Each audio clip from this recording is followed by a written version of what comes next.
Hola profes y futuros profes, soy Chema Romero del Departamento de Coordinación Académica de la Internacional y os quiero dar las gracias por estar ahí del otro lado, por ver este vídeo, esta presentación y por confiar en nosotros, en la familia del Internacional para vuestra formación. En este vídeo vamos a hablar de cómo dar clases y cuáles son las particularidades, las características generales que las clases grupales presenciales tienen, sabiendo de primeras, así un poquito perogrullo, que es muy diferente a unas clases individuales, evidentemente con una clase online. Las clases presenciales grupales siempre son mucho más, a veces más apetitosas, porque dan mucho más juego, pero a veces se puede convertir en todo lo contrario, en que tenga un grupo de 6 7 personas que no quieren estar ahí, que dificultan un poco todo. Bueno, es una clase más a la cual nos tenemos que enfrentar. A veces, a lo mejor estamos acostumbrados a otro tipo de clase y de repente nos metemos en clases grupales. Sí que es verdad que hay que tener en cuenta muchos factores porque el más mínimo detalle puede desestabilizar al conjunto del grupo, desestabilizar también a nosotros. Entonces, bueno, tenemos que tener en cuenta que hay que tener muchos ojos en muchos sitios, en mucha gente, sobre todo para controlar al máximo posible. No todo se puede controlar siempre, pero sí controlar al máximo posible las clases. El hecho de que los alumnos estén en sintonía, estén sincronizados y todo el mundo sepa lo que tiene que hacer. Bien. Las clases grupales pueden ser, como estáis viendo en la presentación, de manera online o de manera presencial. Nos vamos a centrar únicamente en las presenciales, pero a veces, como vamos a ver ahora, puede ser que sean las dos. Incluso tenga alumnos en clase de manera presencial y conectado de otra manera algún alumno online, o que dé unas clases en grupo online y otras del mismo grupo las de presenciales. Bueno, sea como fuere, nos vamos a centrar en las presenciales. ¿Qué tengo que tener en cuenta o cuáles son las consideraciones mínimas, básicas y fundamentales que tengo que considerar a la hora de enfrentarme a una clase en grupo? Bien, tengo que conocer y dominar los espacios, el contexto presencial, que la sala sea, si tengo 8 personas, que quepan bien 8 personas, que tengan su mesa, su silla, su espacio, entonces, porque eso puede dificultar. Así como una sala muy grande, muy grande, muy grande, para 6 personas es frío, una sala muy pequeñita para 6, pues es todo lo contrario, es horrible. Entonces tengo que tener en cuenta que el espacio va a marcar mucho el devenir de las sesiones y que los alumnos estén a gusto. Tengo que tener una gestión efectiva de los recursos materiales porque tengo mucha gente en la clase, porque las tarjetas, las flashcards van a estar rotando de una mano a la otra, se van a perder. Toma, pásale esto a tu compañero o tu compañera, que me han dicho, bueno, pásale el libro, levántate y escribe, coge eso. Entonces, todo aquello que va a implicar movimiento, manipulación con un alumno se lleva mejor, con 6 7 se lleva mucho peor, independientemente del tipo de alumnado que tengamos. ¿Vale? Entonces, bueno, tengo que tener en cuenta que efectivamente tengo que manejar muchos recursos, pero saber manejarlos, saber potenciar su verdadera utilidad, que es lo más importante. ¿De acuerdo? El hecho incluso de que, venga, nos agrupamos en parejas, hay que mover las mesas, hay que mover las sillas, que eso lleva ruido. También tenemos que tener en cuenta no molestar a los compañeros de al lado.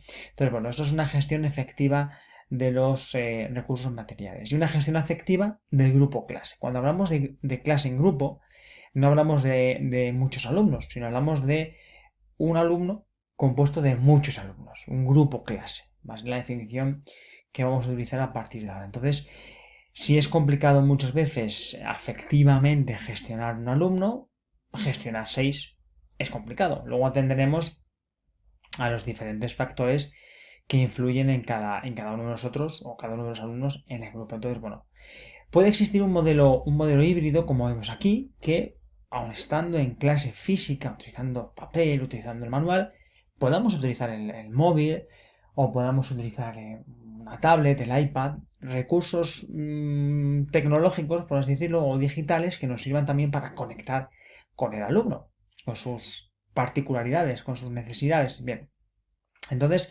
que las utilicemos en clase no significa que la clase deje de ser presencial.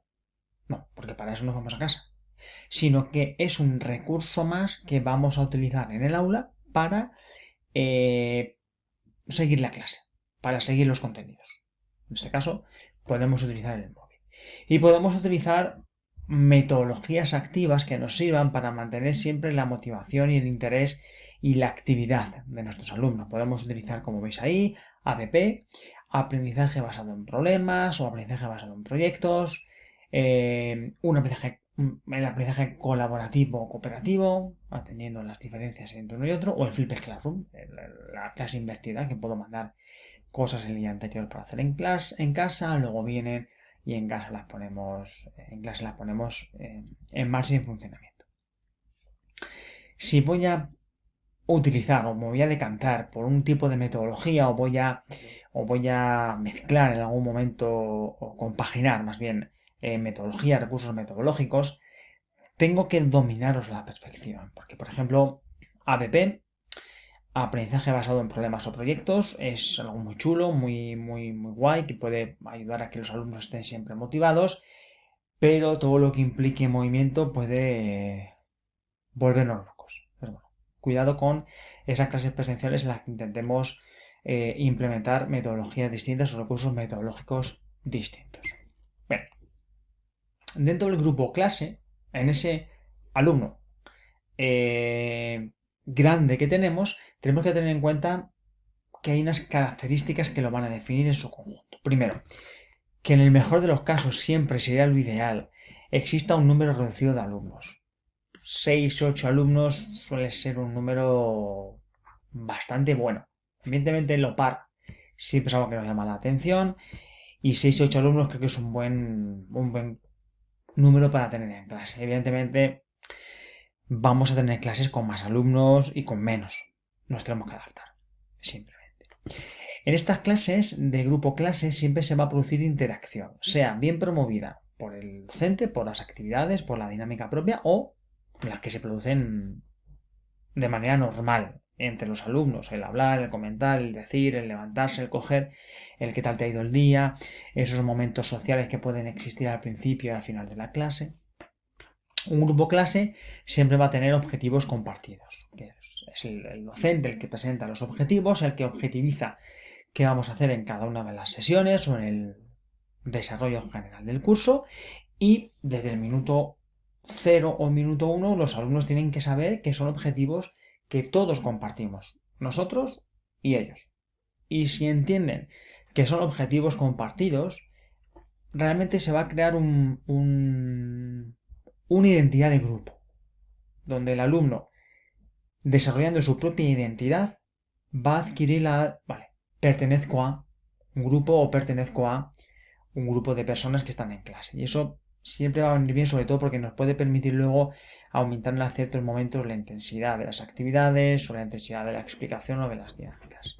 Más, existen unas normas de comportamiento autorreguladas. Hay normas de comportamiento que va a decir el profesor, que va a marcar el profesor, pero hay normas que se crean a través de la propia autorregulación del grupo. Y eso es algo propio suyo. Ahí nosotros no tenemos que intervenir, salvo que sea algo malo. Entonces, el propio grupo se va a autorregular. Y además, sobre todo si pensamos en ese contexto de aula física, son muchos comportamientos los que se tienen que autorregular. El no te levantes, el no cojas eso, el cuando vayas a hablar no me molestes, pide la vez para hablar, pide el turno. Bueno, son cositas que poco a poco se van autorregulando en el devenir de las clases. Empieza en la primera sesión y poco a poco se van creando.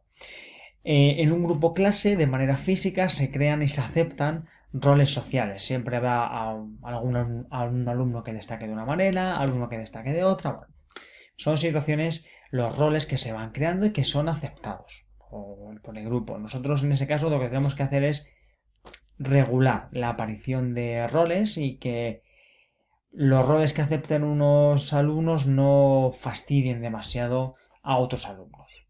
¿De acuerdo?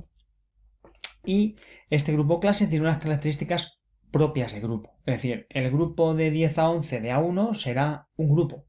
El grupo de 12 de B2 que está preparando el DL es otro grupo. Tienen las mismas características comunes, pero son un grupo.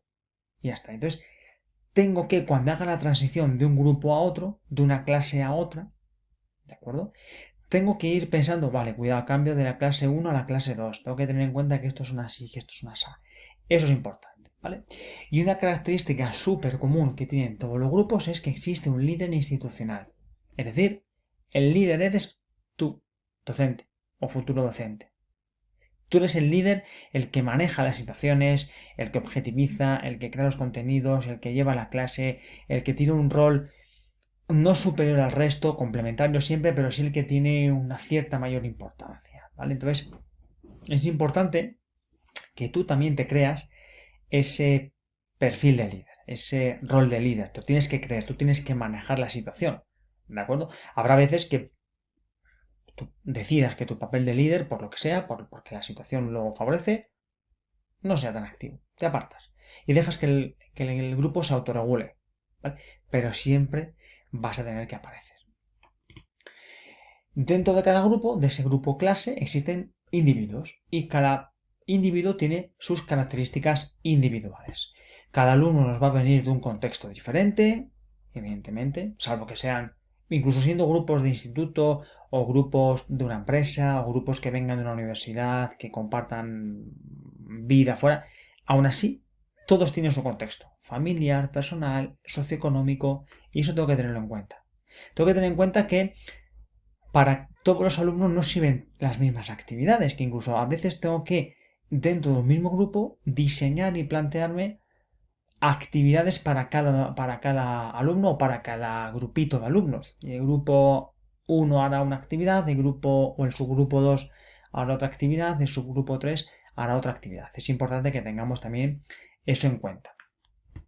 Que distintos recursos, tanto que los alumnos en sí tienen distintos recursos, no todos los alumnos van a tener móvil aceptable, no todos los alumnos van a tener acceso a comprarse el manual, tú tampoco vas a tener siempre todos los recursos disponibles, con lo cual tendrás que adaptarse, pero siempre pensando en la individualidad que conforma el grupo general, el grupo clase.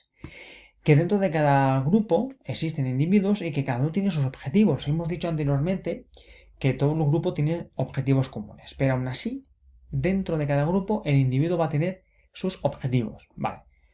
Yo estoy en el grupo de A1, mis objetivos generales son aprender saludos y presentaciones en las primeras 2-3 sesiones y meterme después con el presente, ¿de acuerdo?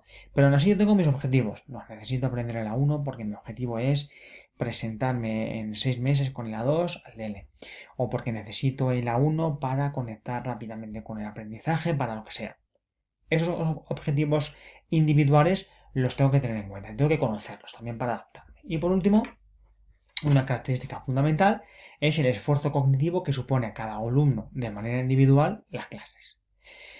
Los alumnos tienen su estilo de aprendizaje y tengo que conocerlos todos. Tengo que conocerlos todos para adaptar también todo a eso que estamos haciendo en clase y que el individuo no se vea perjudicado porque yo decida que todo el mundo va a aprender de la misma manera.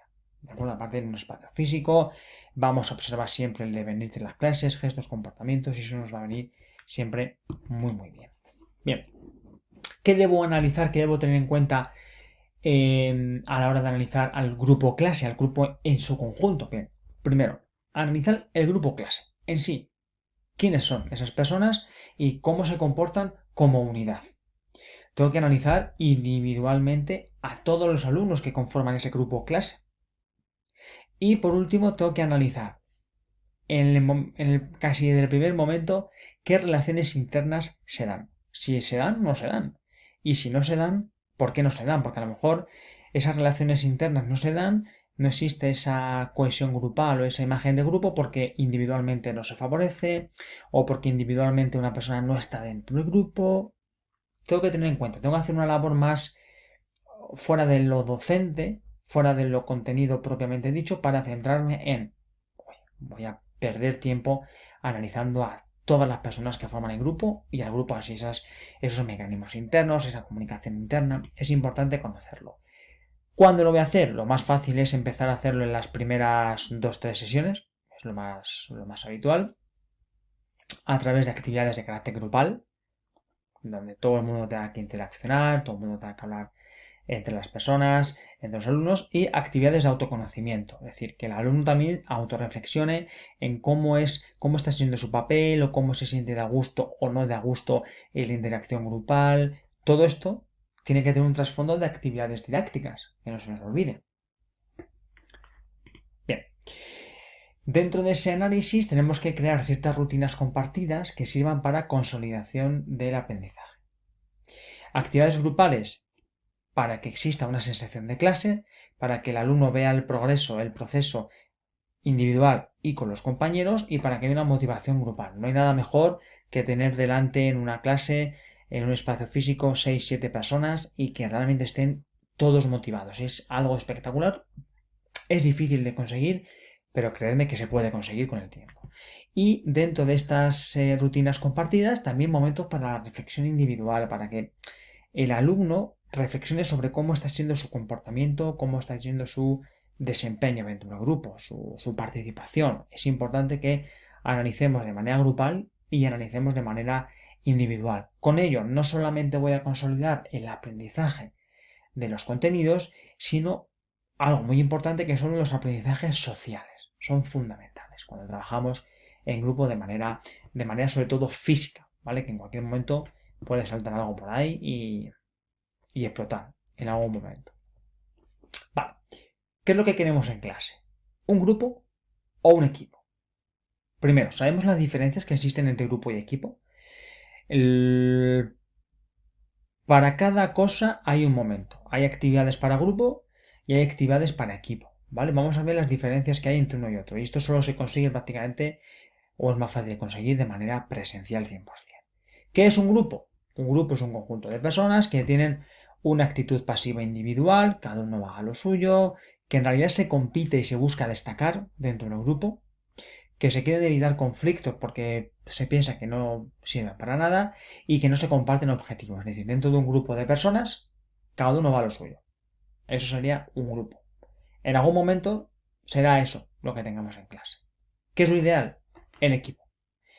Una actitud proactiva, hay interdependencia, nos necesitamos y nos apoyamos y nos ayudamos, hay un sentimiento de pertenencia real al equipo, a la clase, y se comparten objetivos.